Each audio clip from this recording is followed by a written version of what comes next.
Hey, everybody, welcome to another edition of Practical Pet Chat. So glad to be with you all.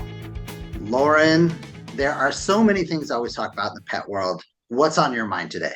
I know we always have to meet ahead of time to discuss, to narrow down the millions of topics that we have to talk about, to think about what we're going to talk about on a particular podcast. We could Um, have been recording for about 3 hours already, but we could have. we Those, saved everybody. We yeah, saved those everybody. are actually the recordings we should make. Um, so I just had my groomer here, grooming my dogs, and it's interesting because I have them groomed. I have Yorkies. I have two of them. They're not real dogs. They don't look like real dogs. They don't act like real dogs.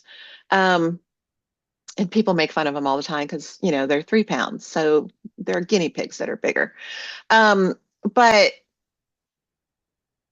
it was surprising to me how many people there weren't in my area that could provide me with the kind of a style that I wanted. And I have them done in an Asian fusion style, which honestly is so easy to do on a longer haired dog. It's not like on a Bichon or a Golden where you're trying to get that little teddy bear look kind of thing. This is really super simple. But because a lot of people don't get requests for it in this area, they don't do it on the norm. So my groomer comes in and grooms my dog. She's a former employee and she's also a friend, and we absolutely adore her. So we're happy to have her come in. But she comes in and grooms them, and the dogs love her, and then we're set for probably another 3 months, which people who know me from my store, my dogs were groomed weekly. Okay. So, going 3 months and them being the ragamuffins that they are by the time they're ready for grooming would be shocking for a lot of people. It's a shock for us. Um, but it's different when you don't have somebody locally, and I would get a lot of pushback when I had my store of, isn't it bad to wash dogs that often? Well, it can be. It depends on what you're using and the products that you're using and how it's being done, the particular animal, oils in the coat, all of that kind of thing. And Yorkies have more hair than they do fur, so it's a little bit different. And the products that I chose for our grooming salon were very specific so that we didn't run into anything that severely stripped out the coat and stripped out the oils and that kind of thing.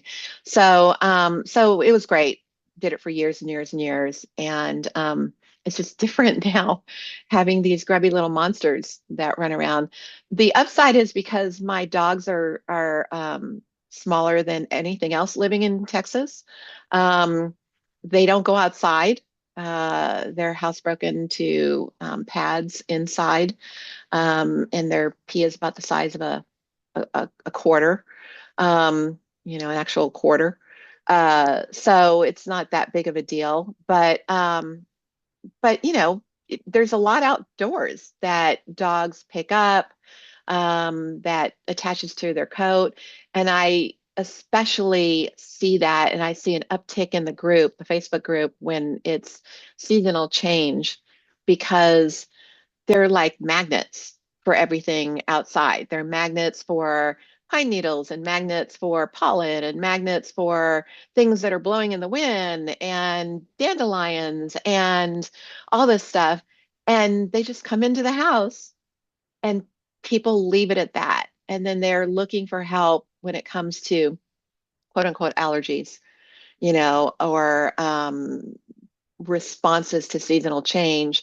And what do I do about that? And everybody wants to run to the vet and get that quick fix from big pharma on how I make all that stop. And it's sometimes the simplest thing is, how about you wipe them down when they come back inside?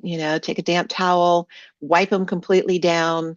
Don't use the towel again, because now everything that you've wiped off of them is transferred into that towel. And I would teach clients to have a stack of like microfiber towels and a spray Yeah, bottle love of it. water, distilled water or purified water. And when they come in, first thing you check is, wipe the coat down, check the pads, check underneath the feet. Because what happens is when they walk, you put the foot down, the toes spread, pick the foot up, should do it this way, pick the foot up, the toes close. So they end up gathering things in their Right. paw pads. Then they come in the house, scratch behind the ear, nice little plume of pollen goes all over their head and their face. And now you've got the watery eyes and the sneezing and that kind of thing. So it can be much better managed. I mean, that's obviously not going to be the fix for every kid, but that alone can diminish a lot of those issues. And you just have to get in the habit. And that's the biggest problem is people always want the quick fix because they got to get up, they got to wipe the kid down, they got to check the pads, all of that kind of stuff.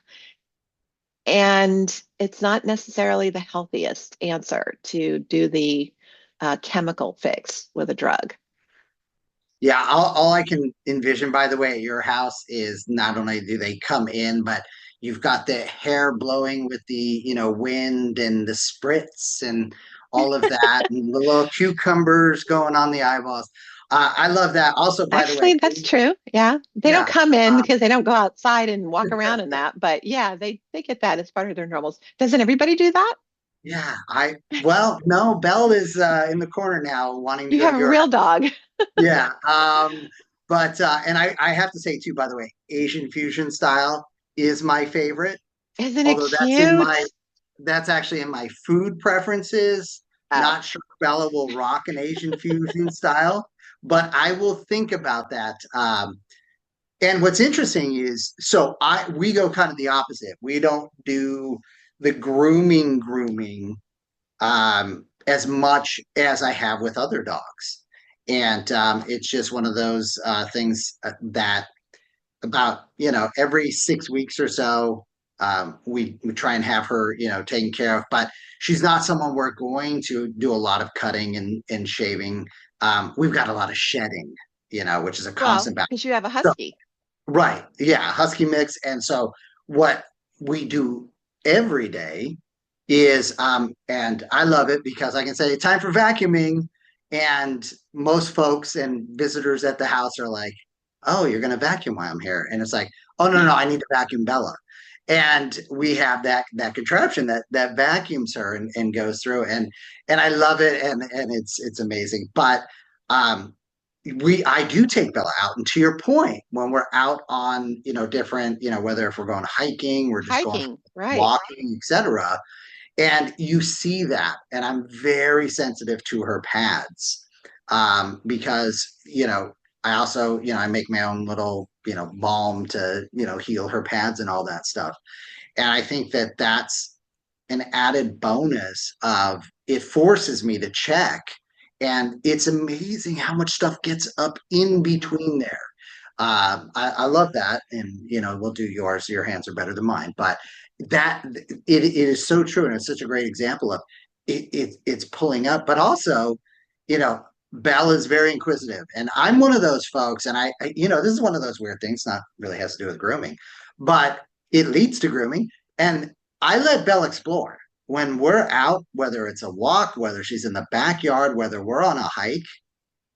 Go ahead, sniff to your heart's content. I'll stand here for 4 minutes and 5 minutes while you get all the messaging that every other animal has left here for you. Uh, Email, yeah, get all that. Yeah, but what ends up happening though sometimes too is sometimes she's rubbed her nose raw because she's right.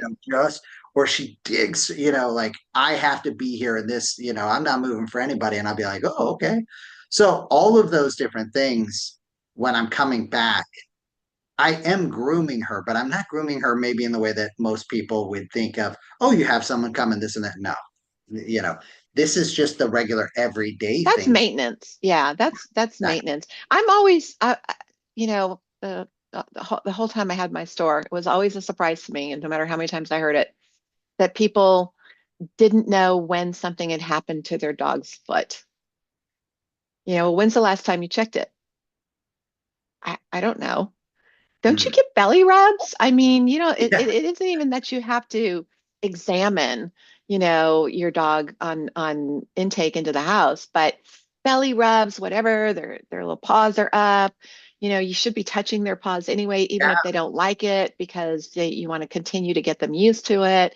And it's such an opportunity to passively, with something positive by giving them belly rubs, to passively inspect them and make sure nothing's in the coat, make sure there's nothing in the skin, make sure they haven't picked up a foxtail, Yeah. or that's the other thing that surprises me, how many people don't know, have never seen a foxtail or don't know about them. And when their dog picks one up, it takes a vet, to do the removal because they never even knew they existed. And foxtails are so insidious. It's not just their pads, it's anywhere in the coat or skin, it's in the eyes, the nose, the ears, anything like that. And they're horrible. They're incredibly Yeah. painful.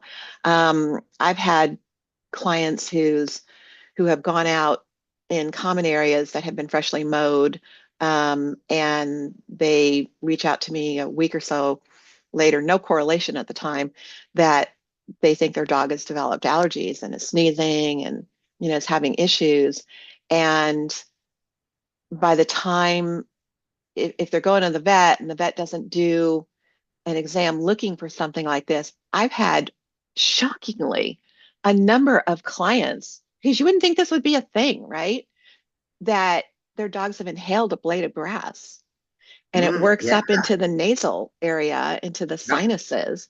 And, it's not an easy thing to search for. So a vet, you have to almost, I've had clients come back and say, just have the vet, you know, make the vet aware that, could that be possible? That Sure. they inhaled a blade of grass just to kind of guide him. And, vets are human. Oh, I don't know. Let's see.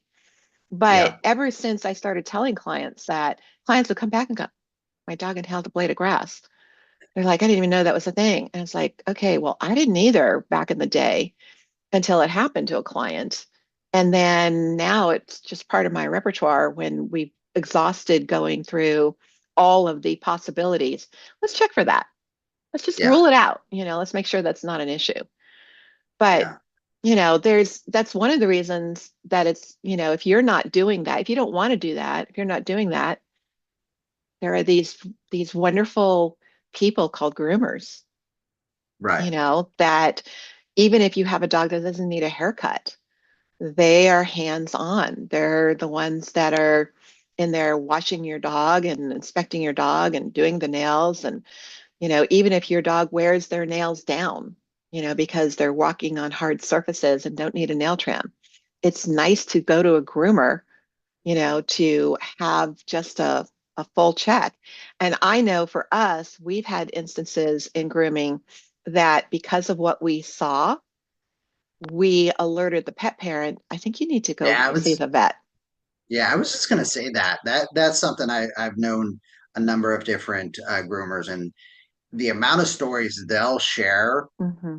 where they're part of that health team because they're hands on in many areas that a lot of pet parents aren't. But they're also looking, and one of the things when you were sharing about the grass blades being inhaled, things that get into the ears are Hmm. another thing quite often. And so it's that's that added bonus, like you said, of having an extra set of eyes because we don't always see anything beyond the perfect little angel in front of us. And a belly is kryptonite to me. So Right. sometimes I can't get past that belly. So I think it's really interesting. But it also brings up a good thing too, though, is communication with your groomer because not all groomers are the same. Right. I've met some really amazing ones, and then we've all seen the stories that are terrifying. Oh my God. It's because anybody can call themselves a groomer.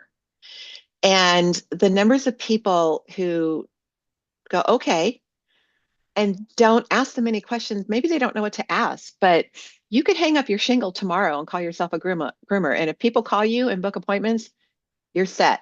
Now, whether or not you get repeat appointments, remains to be seen. But the point is that there is no universal type of testing or schooling or requirements or anything like that. It may change slightly in, from one state to another, in degrees of, but it's terrifying. I mean, it's truly terrifying.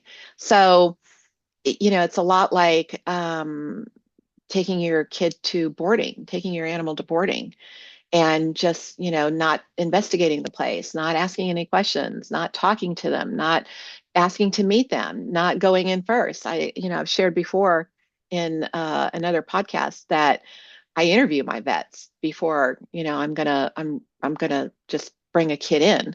I do the same thing with groomers. I do the same thing, for anybody. You wouldn't hand your child over, maybe you would, I don't know, to daycare, without checking the people out and going and looking at the facility and going and, checking the owners and seeing if it's clean. How Right. clean is it? Because those things, a filthy dog that hasn't been cared for. And let me tell you, some of the horror stories of maggots and things like that under the coat that groomers have shared with me. And I'm like, wait, what? And they're like, oh, yeah, maggots. And I'm like, how does that Wow. even happen? And it And let me happens apologize to all because, those who are eating out there right now. but I mean, Wow. that's Oh, not the least of it. That's not the least of it. And yeah. it's like, oh my gosh, because people aren't hands-on into their animals. They're not like you and me. And if they don't want to be, or that's not their thing, that's fine. But let somebody, Right, right. take your kid Well, and in to somewhere. yeah, and I mean, listen, there are always different situations, and I've heard some of those stories, especially from some of the rescue organizations, and the groomers will go in and donate their time, and they'll Hmm. share the story. And I think the thing that jumped out at me is when you were saying that is I really want to let people know that that all can be fixed too. That's the beauty part Yeah, of this, right? With just some professional, attention there, and even not professional attention. These rescues have done some amazing things. You see the transformation before and after, and so this is all fixable. This is all addressable. Having that awareness, having the willingness to do that, really can make a huge difference. And I know in working with a number of the rescues they will tell me that the one of the more important things they do for animals that they're getting ready to be adopted out, the socializing, the health check, all the rest of that, is getting them to look healthy because you can look unhealthy with the matting and all the rest of it and be perfectly healthy. right. So I do love that. I have to share this though, because especially after you just ruined everybody's meal, I love. You're I won't, welcome. yeah, I won't be eating for a few hours. But I have to admit, I one of my secret guilty pleasures um, Hang is on a the second. Hang on a yeah. second. Okay. You who will eat and support cricket meal and black Yes. fly larvae, you wouldn't eat maggots? Oh no, no. Listen, There's a I line. Wait a minute. there's a This is line. news. There's a line. Oh Yeah, my gosh. exactly. Breaking news. I'm sure one of the big networks will pick that one up. It's a thin line. I'm not gonna lie. But My yeah, line is way thicker. yours, okay. Well, at least we know where everybody's like. Drop an email to us, social media, wherever you want to post it. Where's your Where's your line? line? Yeah, where's your line in edible insects?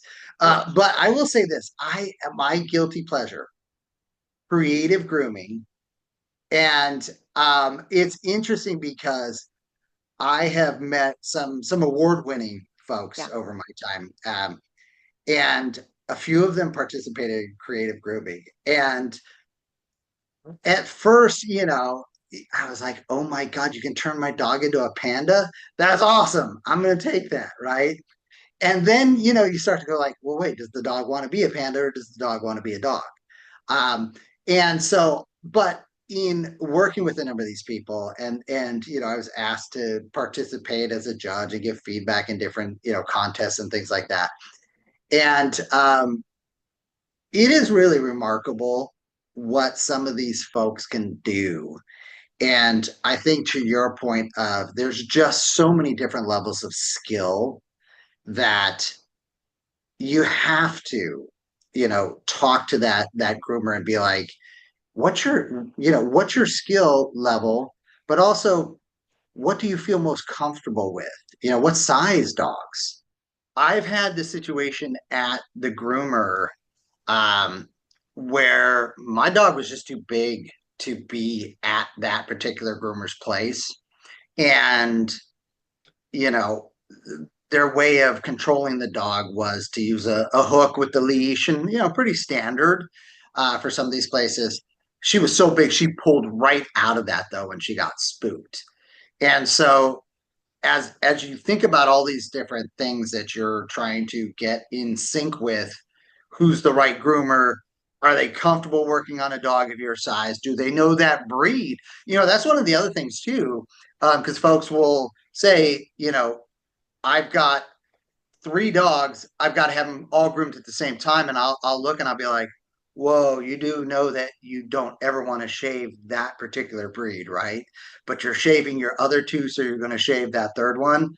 So there's a lot that goes into making these decisions on what you do, who you do it with, and where you want to go. But again, not gonna lie, I do love me some creative grooming. Yeah, so you made an interesting comment on, does the dog want to look like a panda? So, other than the fact that dogs look in the mirror because they see another dog, I'm I don't think it's so much do they want to look like that. Let's call it what it is. Creative grooming is for the human.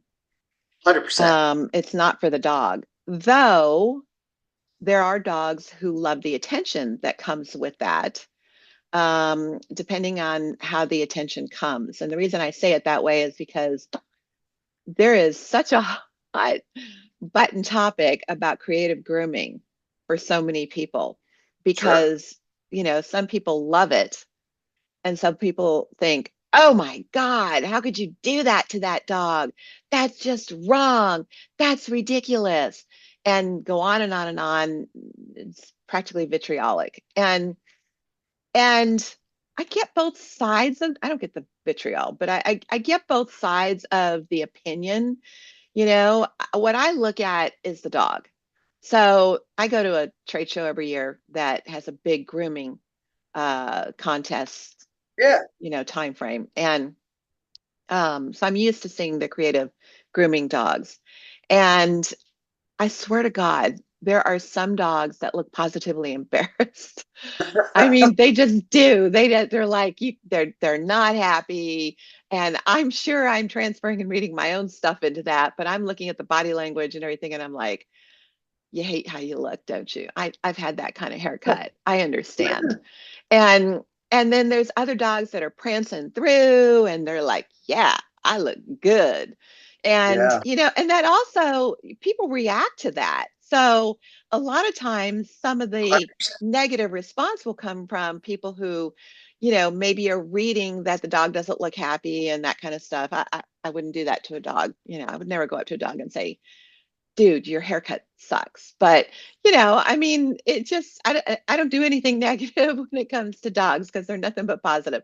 But creative grooming is touchy, and the other part of it too is creative grooming has improved greatly in the Oh last several yes. years Yes. because the products Yeah. that they were using, and some groomers still use them, are the same kind of products you would use for human hair, right? Yeah, I know. I remember groomers that were using, 20 level or 40 level or whatever bleach, to Mm. achieve a certain look. And I was like, oh, so, great concern over the skill set and the ability of the groomer in a situation like that. And I'm sure some of them are great at it. Happily, products have evolved to where they're now much safer and they're much more user friendly for the varying skill set of the groomer. Groomers have to learn, and you learn by practice. And I'm much more comfortable with a groomer trying things with either chalk, when they're new, with either chalk or using those very safe, non-toxic type of products on dogs, that can achieve some of the same result, and they're just a little more user friendly. So when you're talking about the skill set, it isn't just, can you use a pair of scissors without cutting the fold, of the skin, or cutting into the foot, or, cutting hair badly, just hair grows, Right. cutting the skin. And I know horror stories Oh, galore, that are just, I can't even repeat them because they're just thinking about them upsets my stomach. Um, but again, so many people just turn their dogs over, and they don't ask anything. They're just that level of yeah. expectation. And I'm Well, sorry, but I got to know how long you've been grooming. yeah, What are you going to do? And do you know about the cut that I want? I always get right, nervous when somebody comes in and they have a long-haired dog and they want a teddy bear cut. And it's like, the hair isn't going to be right, cut into a teddy bear cut because that's not the kind of hair it is. And if a groomer doesn't correct that, you've got an unhappy client with an unreasonable expectation. And you've got a dog that is going to go through a bunch of machinations while the groomer just does whatever they're going to do and hope the owner is going to accept that. You've got to match your right, level of expectation with a groomer who's going to tell you the truth and who has the skill set and the knowledge to either give you what you want or flat out tell you. Because I know when I had my store, people would come in, I'm like, that's not that's not going to happen. You're right. That is an adorable cut. Your dog now has adult hair, right. so trying to achieve the look that for example, Yorkshire Terrier had when it was a puppy, where all that cute puppy hair was like, Yeah, because it was all standing out. Now it's grown and it's a long-haired dog, and we're just not going to achieve that. I'm, and I've had people leave and go elsewhere and right, think that they're going to get that because the people want the money, and they go, yeah, yeah, yeah, we can do that, and they don't get it. And then right, eventually they end up back with me, and I go, well, because you can't get that kind of a cut with right. what the hair is Well, now. and I think you hit on so many important things there. We're definitely going to do a whole episode about creative grooming.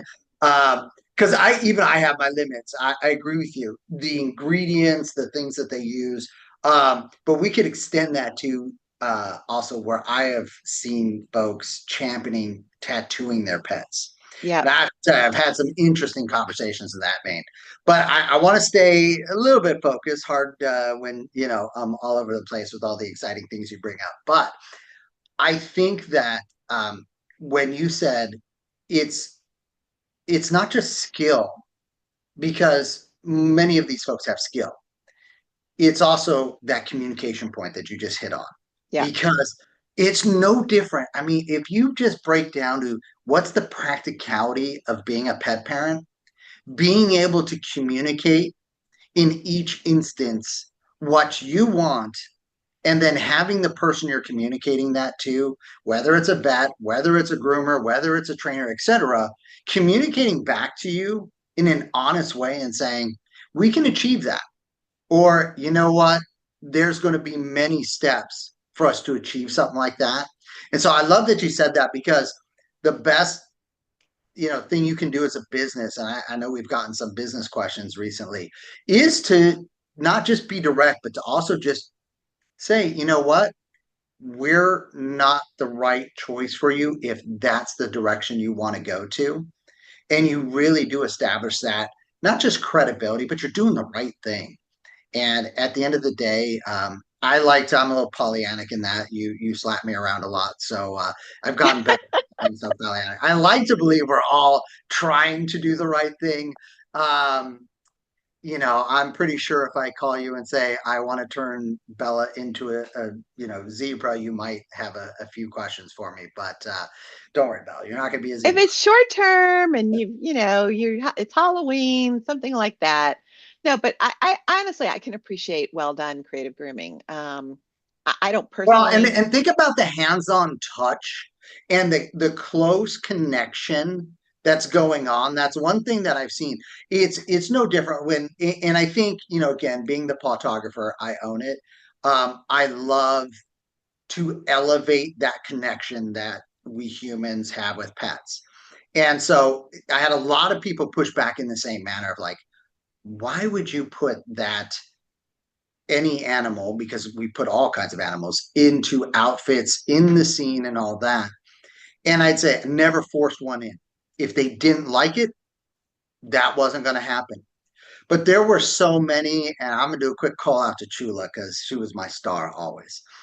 So many great stars. I had different props specifically for different pets that would come in because it was like we always finished every session with that, and I could see their excitement of like, "Ooh, here we go. This is my pedestal. Oh, this is my couch."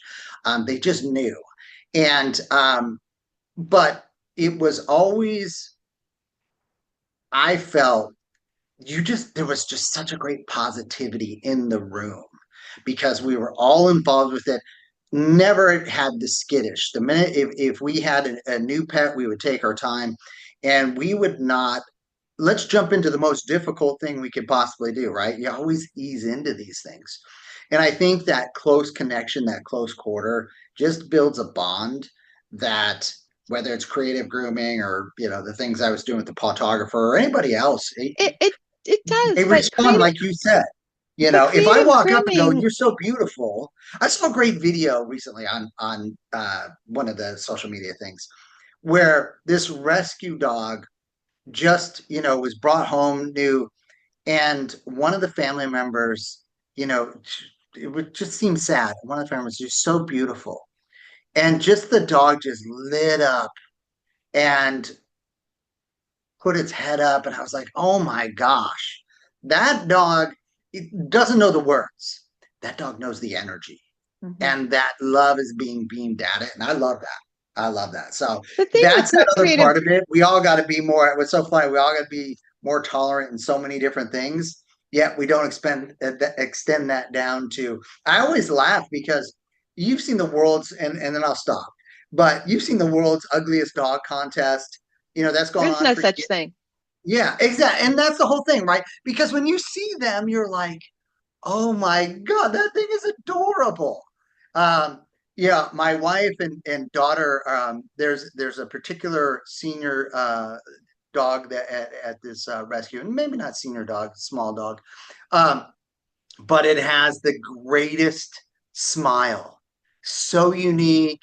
And every time I see this dog or they send me a picture, I'm just it lights up, and you just know she's like, yeah, I'm not perfect in the traditional sense, but I'm perfect as me.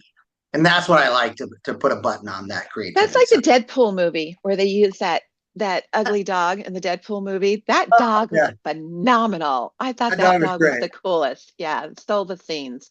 But to circle back when you said the bonding touch on creative grooming, some creative grooming takes hours or days to do. Exactly. And I'm not good with that because I just think it's so exhausting for the dog. And I'm probably going to get hateful emails on this, but I don't mean it in Typing negative. one right now for you. Yes, well, for me, it always comes down to the dog, and Yeah. because creative grooming has to be done in a certain amount of time because hair grows, right? And colors fade, and that kind of thing. So you've got to condense that um, into a fairly short period of time. So I'm always concerned about that, but I overthink it and I'm hypersensitive, because for me it's truly read the dog. It's not the goal of the creative grooming. It is for creative groomers. For me, it's the goal of the happiness of the dog. Um, which talk about the clothing thing. So I had 12 dogs. And I was always somewhat surprised that I got this comment more than a few times. So is that your favorite dog? And I go, why do you ask? Well, because that's the only dog you dress up. And I go, actually, I dress up three or four of them. Why only three or four of them? Because the other ones don't like it. Right. Right. and they're like, well, how can you tell? And I go, because when they're Yep. doing this and they're so excited to get dressed up and they're putting their head through their Yeah. shirt or their dress, and they you can see the smile, you can read the whole body language is like, this is so exciting, this is so much fun, as opposed to the dogs that are like, I do not want to do this, I wish you wouldn't make me, I'm not going to be happy about it. The only one that I ever tortured was just this my cat Raisin, who, cats are funny. If they don't want to be dressed, they just sort of fall over. All over. Yeah. They're like paralyzed and Yeah. they fall over. And I just thought that was hilariously funny. And he let me dress him up in some of the most ridiculous outfits just for me, for my own. I didn't take him anywhere, Yeah. but for me. And then after we'd get done, he'd come over and nuzzle me and be like, it's okay, mom. I know you have fun with it. And it's like, it took me a Right. while before I realized this is not really fun for you. So I'll stop. But he was a good sport about it. But yeah, however you bond with your animal is not wrong, provided the animal is getting something positive from it as well. Because that's what it is, right? It's a bond. Right. So however that comes together, whatever that falls under, if it's going for rides together, if it's going for hikes together, if it's dressing up, if it's playing, if it's, sitting on the couch together watching movies, whatever it is for you and your animals, then there's nothing wrong with it. Yeah. It's all positive as long as everybody is happy as they hang together doing that, and you can tell, Yeah. when your dog is like, I'm good with this. This is fun to do this with you. Right. Well, and I think there's that reciprocal circle of positivity and energy that happens Yeah, too, right? It's one of those things of you should be able to sense, are they tolerating it? Are they hating it? Are they really enjoying it? right. And the tolerating sometimes, That was raisin. yeah, because well, and I was thinking about it too because one of the biggest things that we did too was that at the holidays we would have we'd have somebody in an Easter bunny outfit and we'd have Santa at the studio, and that was for whatever reason more troubling than anything else for most pets. Just this fact of seeing Santa. something Yeah, mask and whatnot, and when you think about it, kids have the same reaction yeah, you know and so it's just kind of one of those things. And we always would have fun with it, and I'll throw this out for all you photographers out there and all the rescues that do this during the holidays. Everybody doesn't have to sit on Santa's lap. You just right. create a scene in front of the chair and you have Santa looking over. That's a super cute, cool picture, right? So to your point, as long as everybody's getting through it and not being harmed, not being put under undue, insane stress, there's ways for it to be beneficial. Sure. And I like that. I'm not sure because I did too. I've got such a list. People send me some funny videos now. Well, Um, while you're yeah, on that Santa thing, yeah. in my store, the coolest things would happen every year. So Kelly, my husband, was Santa. And we had the full Santa suit and everything else. I And love it. we had a photographer scheduled, and we did the Santa pictures every year. And he's such a good sport because we also had an Easter bunny outfit for him. And Nice. that was he hated that because it was a How full did we head never and work everything. together on that? Oh my God. And the Kelly costumes owes were me now. phenomenal. I'm gonna have So to reach it was out. so funny because, these are customer dogs. So they would come in all the Yeah, time, and all of them loved my husband.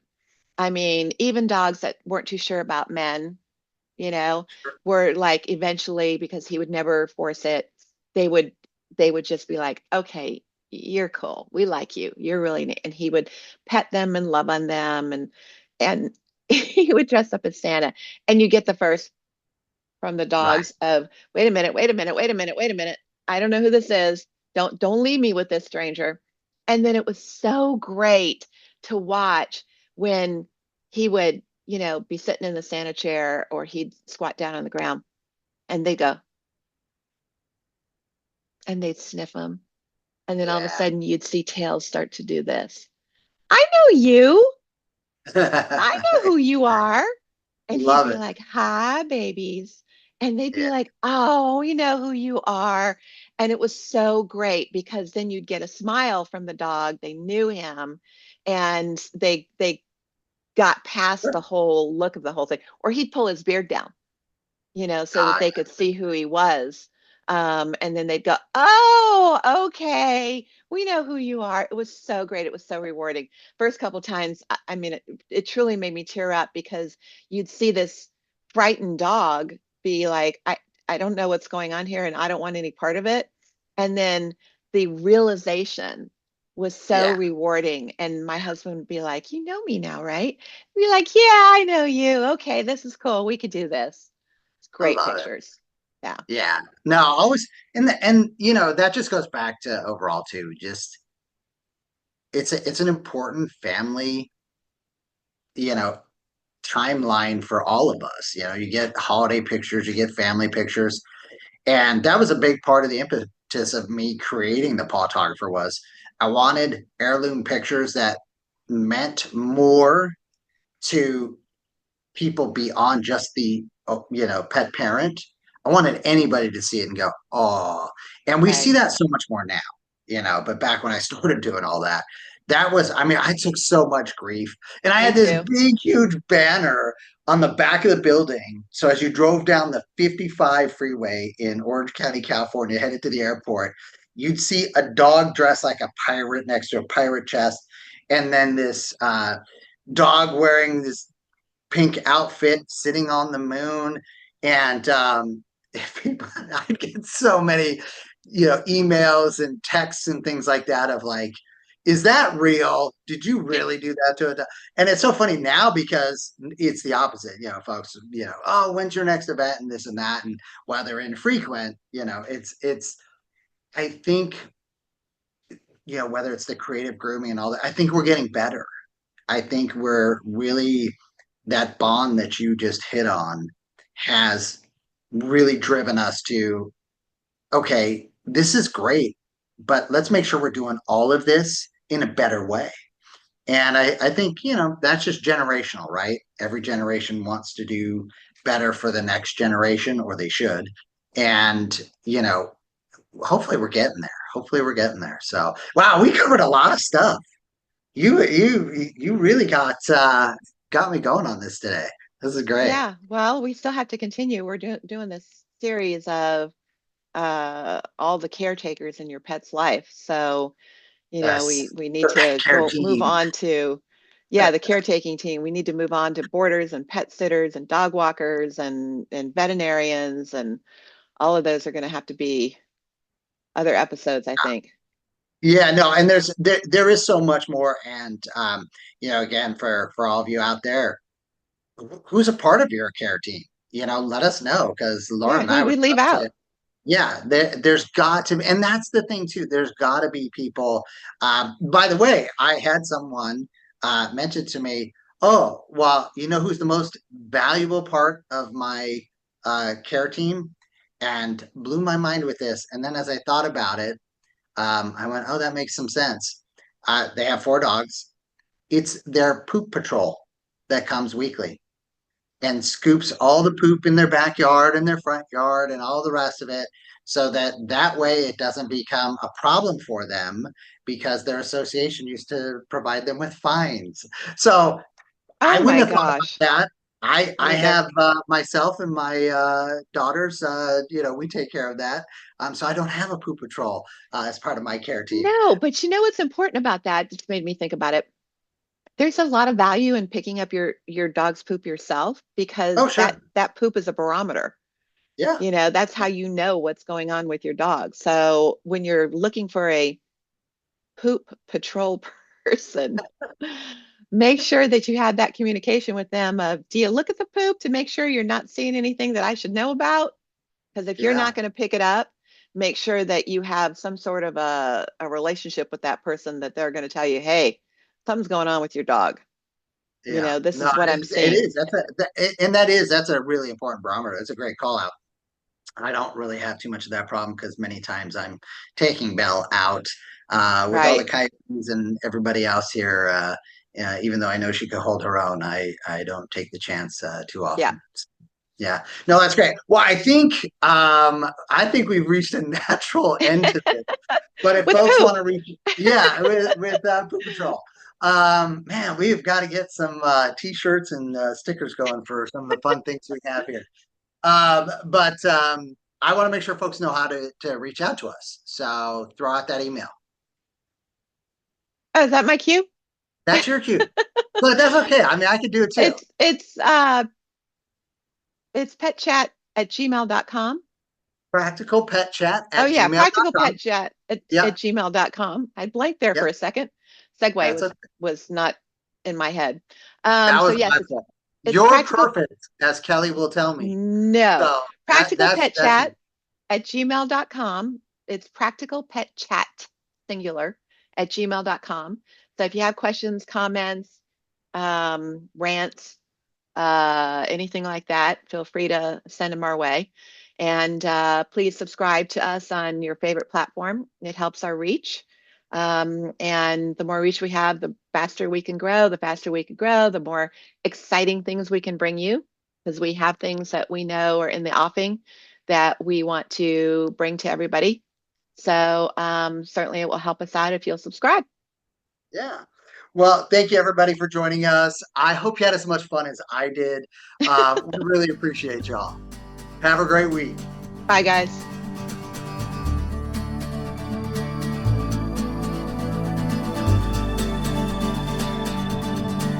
The content of this podcast is for informational purposes only. It is not intended as, nor should it be construed as, professional medical advice, diagnosis, or treatment for your pets.